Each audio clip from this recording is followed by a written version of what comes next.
Everyone, welcome to you in this YouTube channel. This is the subject building drawing, and unit is fourth, that is perspective drawing. Okay, first of all,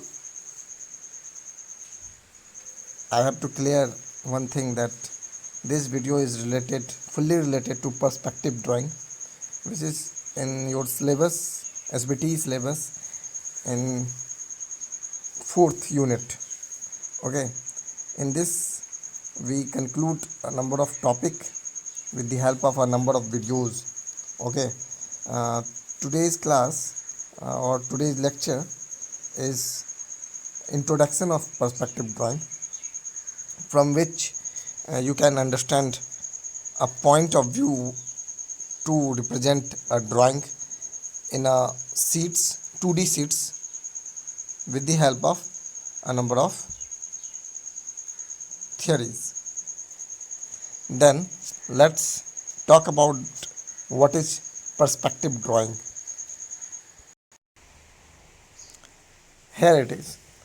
Perspective is a geometric method of representing on paper the way that objects appear in real life. That is, they get smaller and closer together the further away they are from the eye of an observer. कहने का मतलब है कि perspective जो है, या perspective का word का क्या मीनिंग है। पर्सपेक्टिव जो है एक ज्योमेट्रिक मेथड है किस चीज़ को रिप्रेजेंट करने का, किसी भी ड्राइंग को रिप्रेजेंट करने का। किस पे? पेपर पे। किस किस तरह से? जैसे रियल लाइफ में अपेयर हो रहा है कोई भी चीज़, मतलब जो चीज़ हम आँखों से देख रहे हैं किस तरह का दिख रहा है, ठीक हूबहू या ठीक उसी प्रकार एज इट इज़ हम पेपर पे उसे उतार दें। Right, that is perspective view, perspective drawing. Okay, अगर फिर से हम रिपीट करने की कोशिश करें तो perspective is a geometric method of representing on paper the way they objects appear in real life. Real life में वो ऑब्जेक्ट जिस तरह का से रियल लाइफ में अपेयर हो रहा होता है। They get smaller and closer together the further away they are from the eye of an observer. Observer कौन हुआ? जो देख रहा है। ठीक है ना। मान लो आप किसी बिल्डिंग को देख रहे हो किसी भी तरीके से, ऊपर से, नीचे से, या बाजू में रह के, या कुछ दूरी पे, है ना, तो वो आप क्या हो गए? ऑब्जर्वर। ठीक है ना। और बिल्डिंग क्या हो गया? ऑब्जेक्ट्स। तो आप उस ऑब्जेक्ट को देखें किस तरह का दिख रहा है, उसे आप 2D शीट्स पे लाकर रख दिए, इन द सेंस मतलब एज इट इज़ बना दिए। दैट इज़ पर्सपेक्टिव ड्राइंग, है ना। आगे देखते हैं। It is the most realistic of all pictorial drawings. सही बात है। अगर हम जिस तरह किसी ऑब्जेक्ट को देखें और उसी तरह हम अपने सीट्स पे भी उतार दें तो क्या वो ज़्यादा रियलिस्टिक नहीं लगेगा क्या, एज़ कम्पेयर टू दूसरे फिगर के, या दूसरे ड्राइंग की बात करें तो? बिल्कुल। It is the most realistic, सबसे अगर रियलिस्टिक दिखने वाला कोई भी ड्राइंग है तो वो पर्सपेक्टिव ड्राइंग है। ठीक है ना। आगे, it is the way real 3 dimensional object are pictured in a photograph that has a 2 dimensional plane. अब देखो, एक फोटोग्राफ है मान लो, तो क्या वो फोटोग्राफ 2D में नहीं रहता है? बिल्कुल रहता है, 2 डायमेंशनल में रहता है, 2 डायमेंशनल प्लेन में। लेकिन वो दिखता कैसा है? 3 डायमेंशनल में। एक्स और वाई तो रहता ही है, जेड भी डायरेक्शन में जो आ रहा होता है वो भी हमें दिख रहा होता है। राइट, किसमें? 2D प्लेन में। 2D प्लेन कौन सा हुआ? हमारा पेपर हो गया। राइट, तो इसी तरह लिखा हुआ है, it is the way real 3 dimensional objects are pictured in a photograph that has a 2 dimensional plane. जो फोटोग्राफ्स होते हैं वो 3 डायमेंशनल तो होते ही हैं, लेकिन जिस पे वो फोटोग्राफ्स रहता है, जिस प्लेन पे, वो तो 2D 2 डायमेंशनल प्लेन होता है ना। आगे देखते हैं। पर्सपेक्टिव और central projection is used in creative art और technical sketching but seldom in technical drawing. मतलब क्या हुआ कि पर्सपेक्टिव या सेंट्रल प्रोजेक्शन एक ही बात है। ये यूज क्या कब करते हैं? क्रिएटिव आर्ट या टेक्निकल स्केचिंग, ठीक है ना। इस दोनों के अगर काम करना हो तो हम पर्सपेक्टिव या तो सेंट्रल प्रोजेक्शन का यूज करते हैं, but seldom in technical drawing. Technical drawing में ज़्यादातर यूज हो रहा है कौन सा? पर्सपेक्टिव में। क्यों? क्योंकि मान लो एक छोटा सा मशीनरी का कोई पार्ट को हम दर्शा रहे हैं, तो वो पार्ट तो है मेरा 3D, 3 डायमेंशनल, लेकिन हम दर्शा किस पे रहे हैं? 2D, 2 डायमेंशनल पे। ठीक है, आगे देखते हैं। अगर हम इस फिगर को ध्यान से देखें, इस डायग्राम को जो आपके डैशबोर्ड पे दिख रहा हो, तो एक बंदा है, ठीक है ना। वो मतलब वॉल के सहारे खड़ा है ना, कहीं पे भी कोई हॉल वगैरह में, और हॉल पे मेज मेज है, ठीक है ना। और क्या, एक बोतल पड़ा हुआ है, एक कोई ट्रे टाइप का या कुछ भी पड़ा हुआ है। तो ये क्या 2D लग रहा है क्या किसी भी एंगल से? बिल्कुल नहीं। क्या लग रहा है? 3D। कि मतलब आपके आंखों से जितनी दूरी पे वो बंदा है, राइट, उतना ही दूरी पे फिगर में भी है, राइट। आप देखो, थोड़ा सा भी आपको ऐसा नहीं लगेगा कि ये डायग्राम किसी रियलिस्टिक से कम है, ठीक है ना। एक पल के लिए भी नहीं लगेगा। क्यों? एज इट इज़, हू बहू जैसा हमारा दृश्य था, या इस चीज़ को हमने देखा और उस दृश्य को हमने पेपर पे 2D प्लेन पे 3D जैसा बना दिया, उसी को तो क्या बोलते हैं? Perspective drawing. ठीक है, देखिए नेक्स्ट स्लाइड में, अगर प्रोजेक्शन की बात करें हम, किसकी? प्रोजेक्शन की बात करें, तो पर्सपेक्टिव प्रोजेक्शन क्या होता है? एक किसी खास बिंदु पे, एक किसी खास पॉइंट पे वो मर्ज कर रहा होता है, ठीक है। अगर हम पैरेलल प्रोजेक्शन की बात करें तो नाम में ही छिपा हुआ है पैरेलल। पैरेलल चीज़ कभी भी एक जगह पे मर्ज बिल्कुल नहीं करेगा। हो सकता है वो अपीयर हो कि वो मर्ज कर रहा है। मेरी बात ध्यान से सुनिएगा कि पर्सपेक्टिव प्रोजेक्शन में क्या होता है, किसी एक बिंदु पे ही टिका हुआ रहता है। लेकिन अगर हम किसकी बात करें, पैरेलल प्रोजेक्शन की, तो वो एक सीमित दूरी पर, मतलब एक लाइन और दूसरे लाइन के बीच में जो दूरी होगी वो मेंटेन होगा।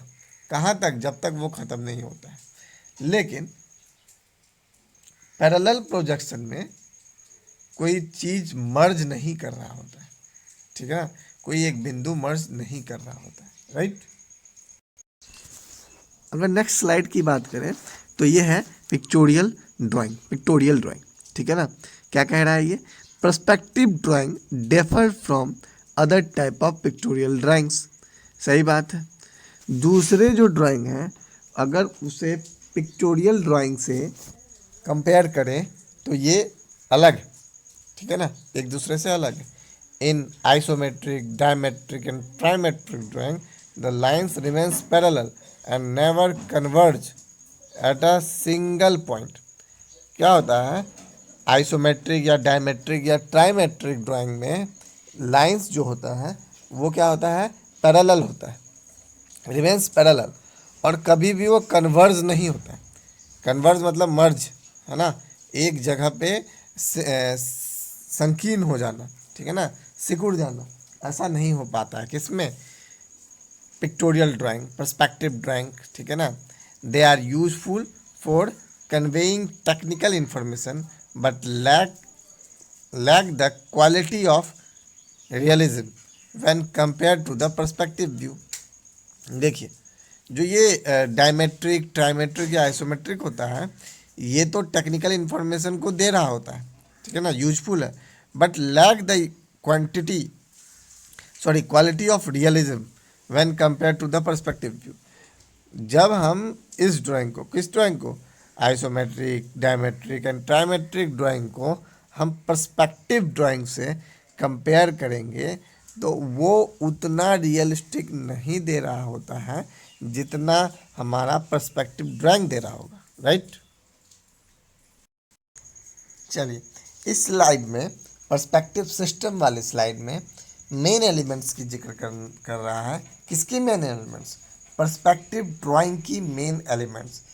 कैसे हम पर्सपेक्टिव ड्राइंग बना रहे हैं, किस चीज़ की मदद से पर्सपेक्टिव ड्राइंग हम बना पा रहे हैं या बना पा सकते हैं, तो उन चीज़ों का वो एलिमेंट्स जिसके सहारे हम पूरे पर्सपेक्टिव ड्राइंग को हम समझने की कोशिश कर रहे हैं। आज मेरा पहला लेक्चर है किस पे? बिल्डिंग ड्राइंग पे, पर्सपेक्टिव ड्राइंग पे, ठीक है ना, 4th यूनिट पे, ठीक है ना। तो ये धीरे धीरे हम लोग आगे बढ़ेंगे। ऐसा नहीं है कि एक ही दिन में पूरा सिमट जाएगा पर्सपेक्टिव ड्राइंग। ये रेयरली कहीं कहीं पे ऐसा देखोगे कि पर्सपेक्टिव ड्राइंग बहुत धड़ल्ले से पढ़ाया जाता है, ऐसा नहीं। क्योंकि पर्सपेक्टिव ड्राइंग रियलिस्टिक या रियलिज्म से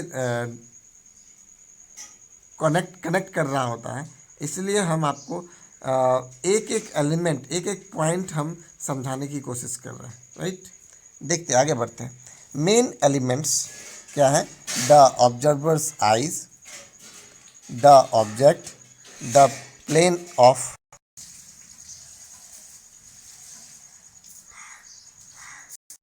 चलिए नेक्स्ट स्लाइड में ये कुछ एक डायग्राम बनाया हुआ है जिसमें कुछ पॉइंट्स हैं।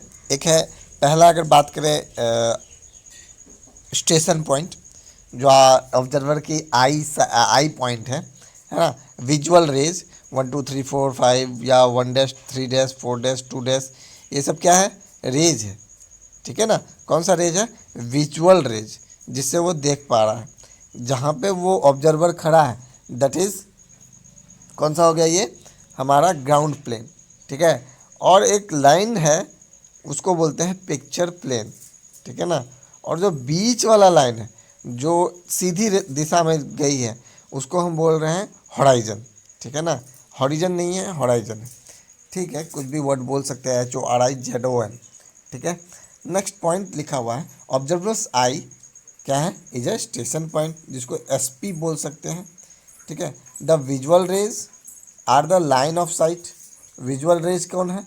लाइन ऑफ साइट, जिससे देख रहे होंगे। उसके बाद पिक्चर प्लेन क्या है? पिक्चर प्लेन क्या है? Is the plane of projection और द पेपर, सही है। जिस पे हम प्रोजेक्ट करेंगे किसी भी बिल्डिंग को, वो मेरे लिए क्या हो जाएगा? पिक्चर प्लेन हो जाएगा, right. The next word is visual ray at eye level. Visual ray at eye level marks horizon on picture plane. अभी अभी हम बात करें, जो विजुअल रे है आई लेवल पे, उससे जाने वाली रे को हम क्या बोल सकते हैं? Horizon, right. आगे देखते हैं। नेक्स्ट पॉइंट है vanishing point, important point. Vanishing point मतलब क्या होगा? मान लो 100 पिलर 10-10 मीटर पे लगा हुआ है। 100 पिलर 10-10 मीटर की दूरी पे लगा हुआ है। तो क्या है? The lines parallel to each other but not parallel to the picture plane converging towards a single point on the horizon, that is vanishing point. देखिए, जितना नज़दीक हम उसके जाते जाएंगे तो हमें तो सही, ठीक है, वो क्या लगने लगेगा? अच्छा सही है, ये सीमित दूरी पर है। जितना दूरी पे पहले वाला पिलर है उतना ही दूरी पे 7वां पिलर है, उतना ही दूरी पे 13वां पिलर है, उतना ही दूरी पे 100th पिलर है। लेकिन अगर हम पहले पिलर के पास या पहले कॉलम के पास हम खड़े हैं और हम लास्ट वाले कॉलम को देख रहे हैं, जिस तरह आपके डायग्राम पे दिख रहा है, तो वो वेनिस दिखेगा। वेनिस मतलब क्या होता है? गायब होना, ठीक है ना। वेनिसिंग पॉइंट मतलब जहाँ पर गायब हो चुका हुआ, दैट इज़ वेनिसिंग पॉइंट। अब इसी को देख लो, आप देख रहे हो कि हर एक कॉलम एक सीमित दूरी पे, बट लग रहा है क्या पिक्चर में? बिल्कुल नहीं। क्यों नहीं लग रहा है? क्योंकि ये जो वेनिसिंग पॉइंट है वो क्या होता है? जब number of pillar column are in a equal way और equal in length, then vanishing point is appear, ठीक है। The line parallel to each other but not parallel to the picture plane converging towards a single point on the horizon, that is vanishing point. एक अच्छा example है इसका vanishing point का कि आगरा ताजमहल के just 50 से 52 किलोमीटर और आगे क्या है, एक बुलंद दरवाज़ा, ठीक है ना, फतेहपुर सीकरी में है वो बुलंद दरवाज़ा। और बुलंद दरवाज़ा के जस्ट बाजू में एक और मॉन्यूमेंट बोल सकते हैं आप, पुराना जगह बोल सकते हैं। वहाँ पे क्या है, एक इस तरह का ही कॉरिडोर बना हुआ, और वो कॉरिडोर क्या है, इस तरह वेनिसिंग पॉइंट दिख रहा होता है उस कॉरिडोर में, ठीक है। अभी जो हम वेनिसिंग पॉइंट की बात कर रहे थे और एक एग्जाम्पल की बात कर रहे थे कि एक एग्जाम्पल है आगरा मतलब ताजमहल के जस्ट 55 किलोमीटर के आसपास बुलंद दरवाज़ा, और बुलंद दरवाज़ा के बाजू में एक और पुरानी बिल्डिंग है, उस पर आप अच्छा एग्जाम्पल है वो किसका, वेनिसिंग पॉइंट का। तो ये है वेनिसिंग पॉइंट। ये जो फ़ोटो क्लिक किया गया है वो मेरे द्वारा ही क्लिक किया गया है, और इसमें आप वेनिसिंग पॉइंट को बखूबी जान सक रहे हो।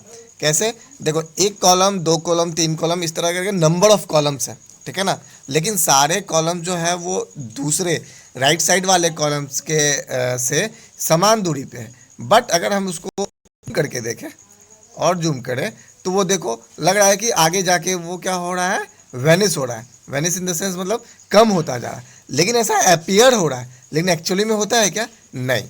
This is a example of vanishing point. एक और है ये, जैसे ये एक ब्रिज है नेपाल बॉर्डर के पास ब्रिज है।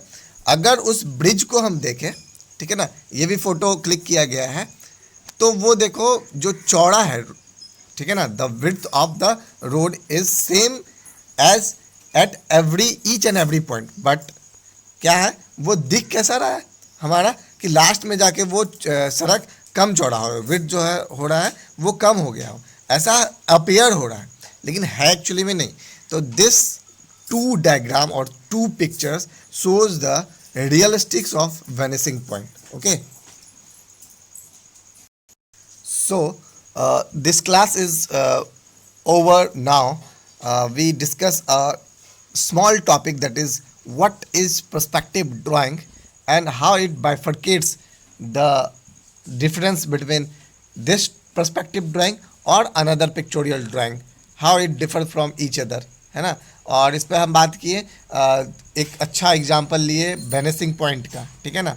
नेक्स्ट क्लास में हम लोग इससे आगे बढ़ेंगे पर्सपेक्टिव ड्राइंग को लेके, ठीक है ना। और एक नोटिस है आप लोगों के लिए, या एक चीज़ है बताने के लिए कि आप लोग अटेंडेंस कमेंट बॉक्स पे दे सकते हैं या देना है, ठीक है ना, कमेंट बॉक्स पे। Live chat is another thing but comment box is another thing. इसलिए आपको जो भी सवाल पूछना है वो लाइव चैट पे पूछेंगे, और आपको अटेंडेंस किस पे देना है, कमेंट बॉक्स पे। Thank you for everyone to watch this videos. Thank you till we next videos, we have next videos in next lecture. Okay, this is our first lecture. Thank you.